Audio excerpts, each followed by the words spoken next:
Hey guys, this is Kate from Abidible.com, and you're listening to the Abidible podcast. I'm just a regular wife and mom who's had my life transformed by learning to study the Bible on my own. If I can, you can. On this show, I help you know and love God more by abiding in Him through His Word yourself.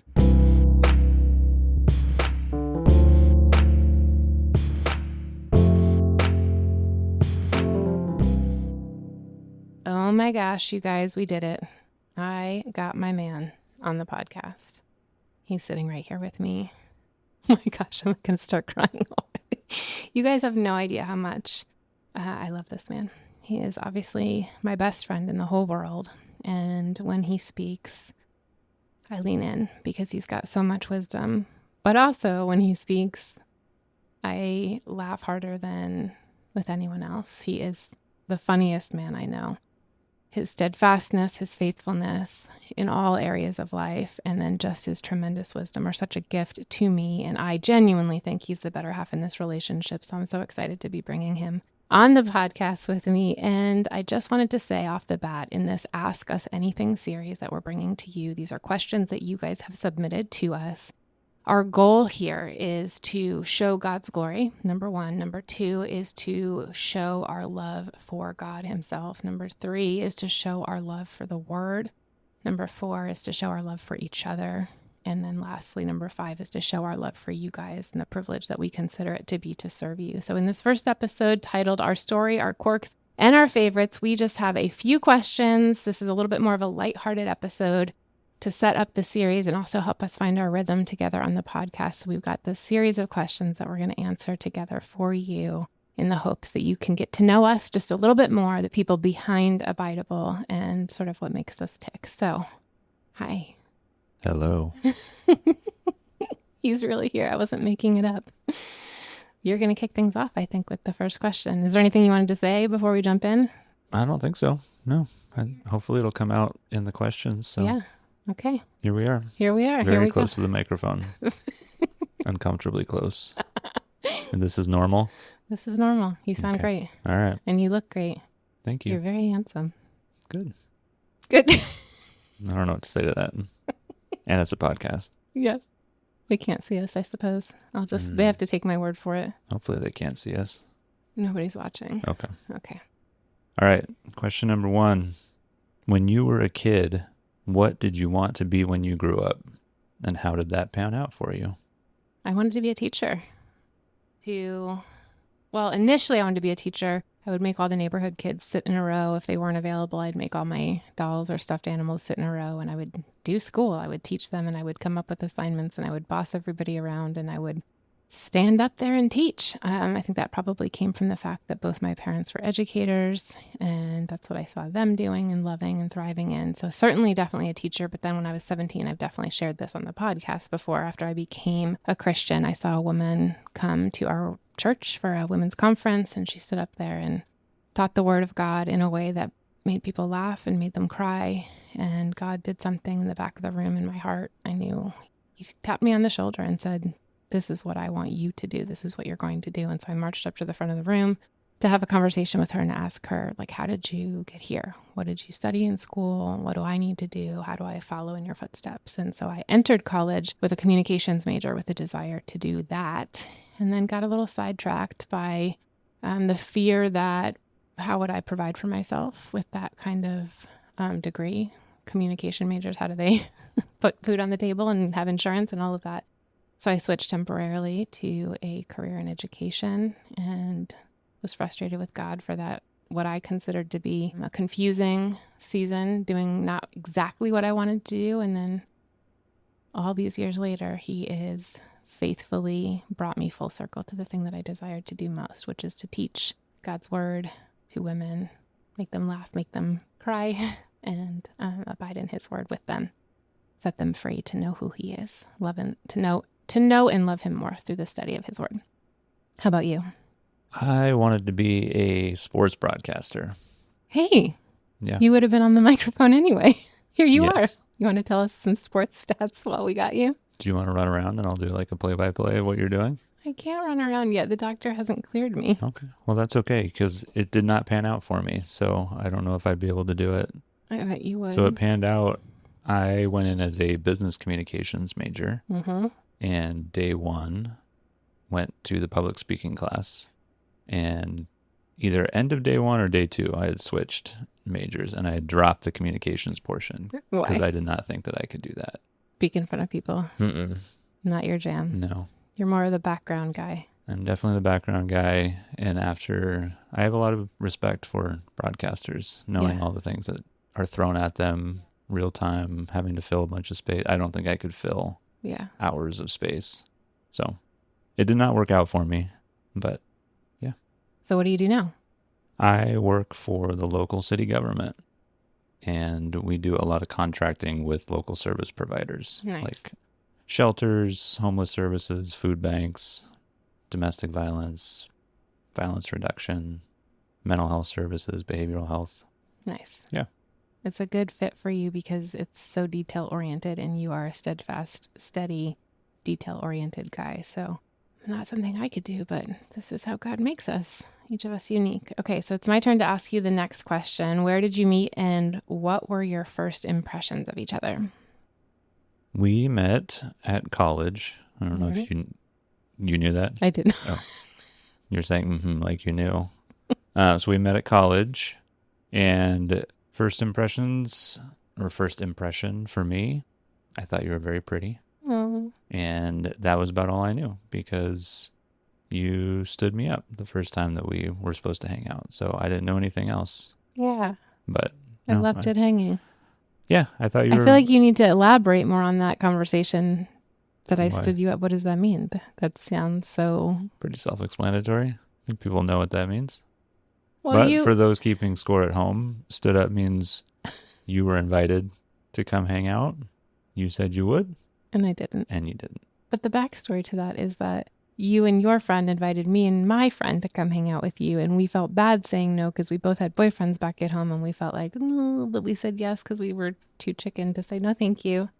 And then we didn't show up. But my first impression of you, it was more your friend. Hi, John. That was leading the charge in that. And you were just kind of quiet. I thought you were cute, but I did have a boyfriend back home. And so we started out, as acquaintances and then friends. The first stronger memory that I have of you is when we were playing volleyball together because your RA talked to my RA. You guys were doing a rec league volleyball team and I was on the college volleyball team and my RA also was. And so your RA asked our RA to have us, the volleyball team players, come and help your guys with a practice to get ready for your rec league. And so I remember being at that game with you and you had long curly hair. And you were hot, I thought. I was like, who's this tall guy who hits the ball really hard? But again, I had a boyfriend back home, so there wasn't much I could do about it. So we stayed friends really for 3 years until both of us actually were available and not having people back home. And then my other first impression of you is that you were amazing to talk to on the computer, like Mac Daddy on AOL Instant Messenger, like super romantic, thoughtful, great listener. Smart. You would speak Spanish to me, which was my major. I was like super impressed with you. And then when I would see you in person, you didn't even acknowledge my presence because you were so shy in person. Do you remember? Mm-hmm. I can't even remember that you were that guy, that we would sit at the same table with all of our friends eating a meal and you would not even like look my way or acknowledge that I existed. Mm-hmm. And yet here we are. Here we are. It was a long game. You won the long game, but you almost didn't. You make it seem like it was weird, but it was all... No, dude, it was a winning strategy. I don't know. You were close to like being kicked out permanently. I think I was like, I'm not sure about this guy. But finally, I do remember that the other distinguishing memory that I have is that one night that we went for a walk on campus and you started like actually talking to me in person when it was just the two of us one-on-one. And you were describing your family to me. And I thought, because I'm an only child and I always wanted to be a part of a big family. My best friend in high school there were 10 kids in their family and I loved going to their house.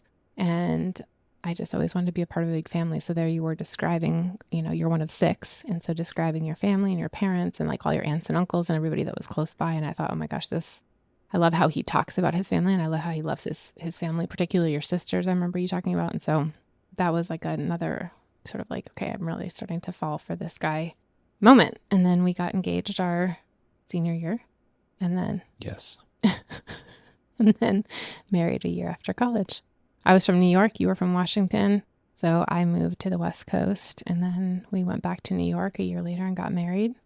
And then I've been now in Washington longer than I've been in New York, because I left New York when I was 18 to go to college in Pennsylvania.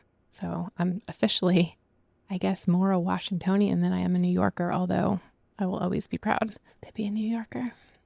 That's the roots, baby. Mm-hmm. And you should be. All right. All right, next question. What are your favorite or unexpected qualities about each other? Something you didn't initially see or ask God for, but now cherish? Mine, for sure, with you is your steadfastness. It's something that I respect and admire so much in you. Like, there's so many ways that I want to be like you, where I'm just like, this is the most amazing human being that I know, because I know everything about you. I watch you in public, and then I watch you in private. I watch the things that you do when nobody's looking. And so there's so much that I admire about you, but it's hard to narrow it down to one thing, but it's your steadfastness, because historically that's not been an area where I've been strong. I'm very much, Energizer Bunny, go until I crash and then I quit. Very much up and down, highs and lows, emotional roller coaster sort of thing based on, how I think other people perceive what I'm doing or how I perceive what I'm doing. And Abidible, in a big way, certainly God first gets all the glory and the credit for the work that he's done in me through his word. But second has been you encouraging me and modeling that for me in a job that's maybe not like your dream job. Not maybe, it's not your dream job, but you show up every day for that, to provide for our family. And our family has security and insurance, and we live a very comfortable life because of the man that you are and the work that you put in. That's often very thankless and very hard and boring. And also just the way that you care for us around the house, the things that you do to take care of our home. So I just look at you and I'm like, man, this guy like is amazing. And I want to be steadfast like that. And I think I've grown a lot in steadfastness because Jesus in me, but also following your example. And I didn't know that was something that I was looking for or something that I needed, especially when I'm young. And that's not like, I don't even really think I knew what steadfastness was when we were 22 and got married. I'm saying it's not something I would have had on my list that I wanted you to be or that I thought I would need in a partner. Well, I don't know if I would say it's favorite, but combination of favorite and unexpected would be now your steadfastness also. And I think that's why I say that, because it's more of the unexpected, just because, like you said, it's not something that historically has been a strength of yours. But in these last few years, especially going through the journey that it has been Abidible, that's something that God has completely grown in you. And so now it's something that I learn a lot from you in terms of being steadfast and the ways that you have continued to persevere, where at other times you would have quit many times over, and just continuing to go no matter what, just because this is where God has you, and until he changes that, you're going to stay here. And even when things have gotten difficult, I think there have been plenty of times when I would have thought, okay, it would make sense right now to change course or to stop doing something or to give up or to give in. You have not done that recently. So that's probably my new favorite unexpected quality for you. I think I'm like listening to you say that and thinking back to like, we did a marriage course in college, and like I remember people saying like how to find your, future spouse, like if you're a Christian, is to like run as fast as you can toward Jesus. And remember this, like look next to you and see who's running just as fast. I think we didn't even know what that meant when we were so young. But it's cool now that that's what he's developed in both of us, like a steadfastness in him through his word. I mean, this is new. That we're going to get into this in this series, but us abiding in his word together and as a family is a brand new thing for us. We've been married 20 years next year, and this is new in the last 4 years. So I think I finally like understand what that means, to really be pursuing Jesus. And now he has us aligned in our steadfastness together, which again, like you said, I know myself. And even I would say for you, like one of the areas, you're very steadfast in serving and in showing up and in work. But I would say like early on in our marriage, you weren't steadfast in your study of God's word. Neither of us were. So to see you being steadfast in that and sitting at the table every morning and like choosing that, I mean, neither of us do it perfectly, but choosing that is just really cool that we're aligned in that and running toward Jesus together. Okay, the next question is, what are your favorite things to do together when we have free time? And what would you consider our ideal date? I think we talked about this in episode 6, remember, where it was like, here's my ideal date and here's yours, and they were very different. Oh, well, let's see if that's changed. Okay. Or if we remember, or if we're cheating off of that episode. I would say kind of a choose your own adventure. If you take any combination of being outside, going on a hike, going on a walk, being by the water, bringing a book, good food, or alternatively, we really love to watch good movies or documentaries or good shows together too. So something outside with water, being active, reading, just enjoying creation, or being inside on a couch, also with good food. Yeah. Yeah. Yeah. I mean, I'm the same. I think as I'm hearing you say that, what I'm excited about, I know you guys who've been following the podcast know that I just had major surgery. Tomorrow will be 3 weeks ago for my endometriosis, my stage 4 endometriosis. And that has really, for years and years now, dramatically impacted my desire to go places and do things because my body has been in so much pain. And so, what Jason signed up for in terms of a wife who could show up and be excited and to go on hikes and to go on adventures and try new things, like that's not who I've been for many years. And so now you're describing that, and I already, even though I'm healing and my body still hurts, like already my mind is like so excited to go do those things again. I can see how, like, as the inflammation and all of that was affecting my energy and my mood, like I've been depressed for a long time trying to fight through that. So I'm excited to get more back to myself so that we can do some of those things that we love doing together more frequently. I mean, we've been home a lot for a long time. And so the couch and movies, and that has been fun for a season, but I'm also really excited to go be places and do things with you again. We love good food, trying new restaurants, eating is fun. Are there people that don't like good food? Like I hear people say that, like we love good food. And it's like, yeah. Are there people that be like, yeah, I don't really care about food? I don't know. Yeah, and I would just also add travel. It's not a date, but our favorite, like we love going new places, like not just locally, but getting out of the country, being in new places with new cultures. And I love planning trips. And I love going on trips that you plan. Yeah, that's a good combination. Mm-hmm. All right, next question. What are some gifts you love to give each other? I feel like in our relationship, you are the better gift giver. And it's a tricky one for me because not only do I feel like I'm not a good gift giver, but my love language isn't gifts. Like, you could not give me anything for 5 years, but if you wrote notes to me and used like your words to encourage me, that would carry me a long way. So I feel like I still, even though we've been married a long time, I feel like I still am not great in the gifts department. I mean, I try, like if I hear you mention something, I try and make a mental note of that. But you were saying, like when we were talking briefly about going through this list, I like what you said, and I feel like that's something I need to implement a little bit more. Yeah, and I don't do a great job of it, but I just keep a list. So like for me, I have it on OneNote. There's also an app that we started to try to use as a family. Yeah. So you can use that with other people because we have a big family. And so trying to remember what nieces and nephews want and things like that, people can load their own things on there. This one's such a hard one in terms of like for other people, I know, because it's so specific to each person. But that's where, for me, I think you'll bring something up and go, oh, I wish I had something like this. And you just throw it out there. And maybe we're not in a position to get it right now, but I can write, a note down for myself, because I'm never going to remember when Christmas comes or birthday comes, what were all those things that was said throughout the year. So I try to keep notes, but I was going to say for you, Disney is your thing right now. So I think I could do anything Disney related and you'd be happy.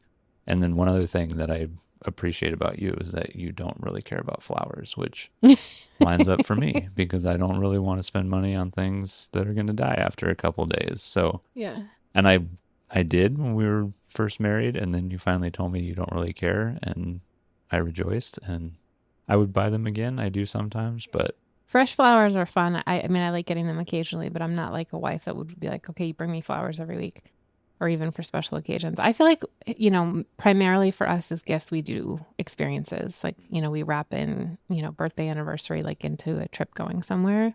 Because it's like, I just feel like I don't need one more thing. But you have done some really cool Bible related gifts, new Bibles that you've gotten me, or resources for Bible study. Those have been really cool. Anything Bible related is a win. Bible Disney travel. Bible Disney travel. Those are my favorites. All right. What is your favorite midnight snack? I don't really do midnight snacks, but I would say late night. I mean, depends on the day, but I'm never going to turn down ice cream. I knew you were going to say that. I mean, yeah, I can. Of course. I can do ice cream any time of day, any time of the year. I mean, it just depends on the day. I'm the same. I mean, I like having a good bowl of ice cream or a good pint of Ben and Jerry's. I also love like salt and vinegar chips. Like if we're watching a movie later at night, but I also, we're not midnight snack people for sure, but I also really can't do that anymore. We used to be able to do that when we were younger, but if I do that now. Yeah, and to be clear, it's not because we're the healthiest people in the world. It's just because we don't tend to eat at midnight. Yeah, maybe right. 9, 10. We're usually sleeping. 10:30. Yeah. I'm a pretty early morning riser, except like right now my medication is sort of knocking me out. I've been sleeping in a little bit more, but normally, I mean, sometimes I'm up at 4 or 5 o'clock in the morning because I'm so excited to get to work for Abidible.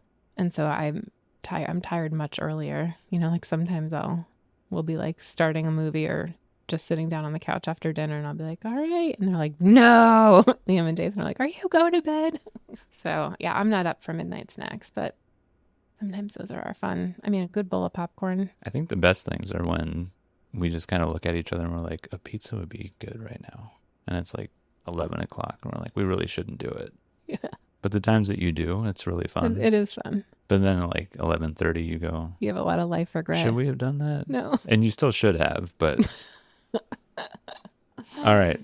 Last and final question. If you were able to patent an invention, what would it be and why?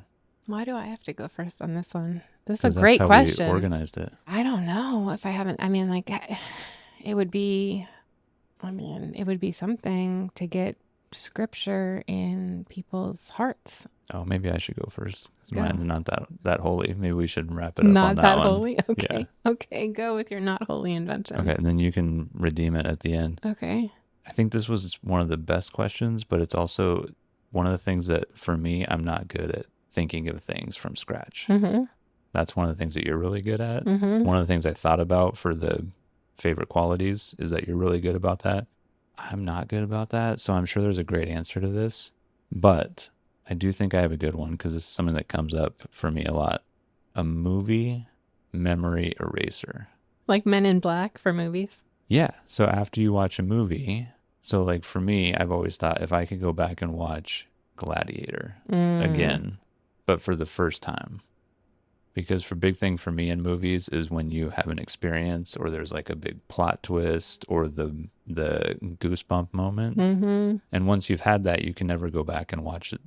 Well, you can, but most normal people can't go back and watch a movie. He's pointing to me and saying that I'm not normal. Yeah, because you can watch movies over and over again and forget that you've seen them. But if we could patent that invention for regular people, that would be pretty great. I think it's going to be in heaven. Yeah.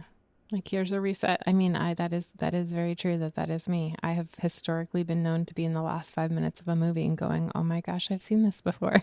This is a great movie. So maybe we'll tap into you. Okay, why don't you bring it back around? But I don't know what I was going to say. I mean, I think like Abidible isn't an invention, but I feel like I'm sort of living my dream in terms of like what if I could have created anything, it would have been this, a resource to help people. I mean, I'm still trying to figure out how to get it in front of people and outside of like my circle. So that's like a big prayer, you guys, for Abidible. Like, how do I expand the reach of this? Because I have such a desire to help men and women and children and families, like, just get in the word and know and love God more through it. You guys know that that's my mission. So, I mean, is this an invention? I can't really call it an invention. I don't think so. But that's okay.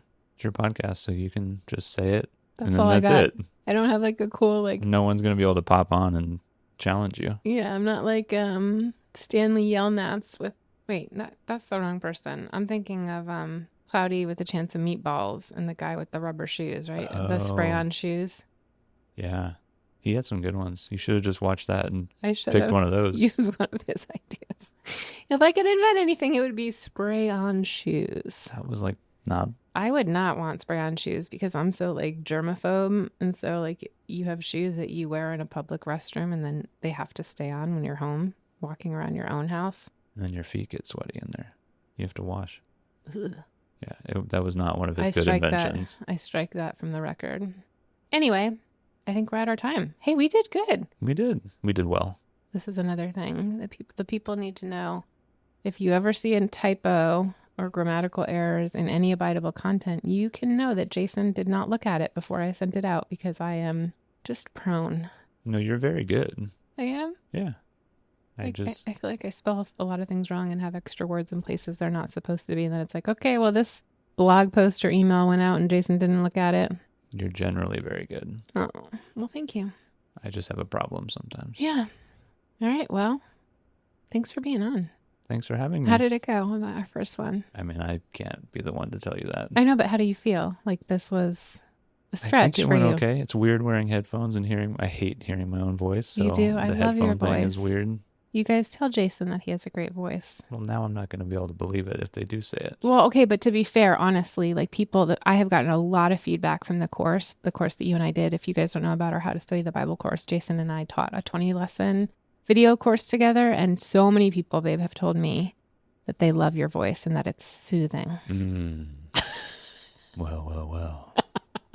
Welcome to the podcast.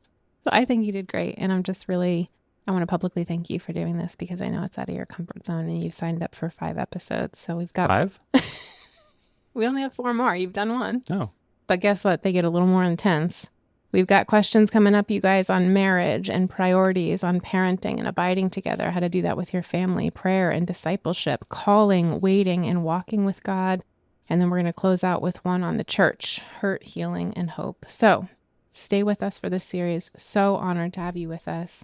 We love you guys, and it's an honor to try to just show the glory of God through our marriage, through our company, to reveal to you some of the ways that we have learned to know and love him by abiding in him through his word and how that's transformed everything about how we interact with each other, how we parent, how we interact with our church and the world around us. And so we're glad that you're here, and we're honored that you'd give us your time, and we'll see you next time. Bye-bye. You were supposed to say, until then, let's abide. Oh, I thought that was what you say. I know, but... Oh, I can't be the one. Yes, you can. Jason listens to the podcast when he walks to work every Tuesday. And so I always get like a text with sweet feedback about what he thought. So I thought if I teed that up for you, we'll see you next time. Until then, let's abide.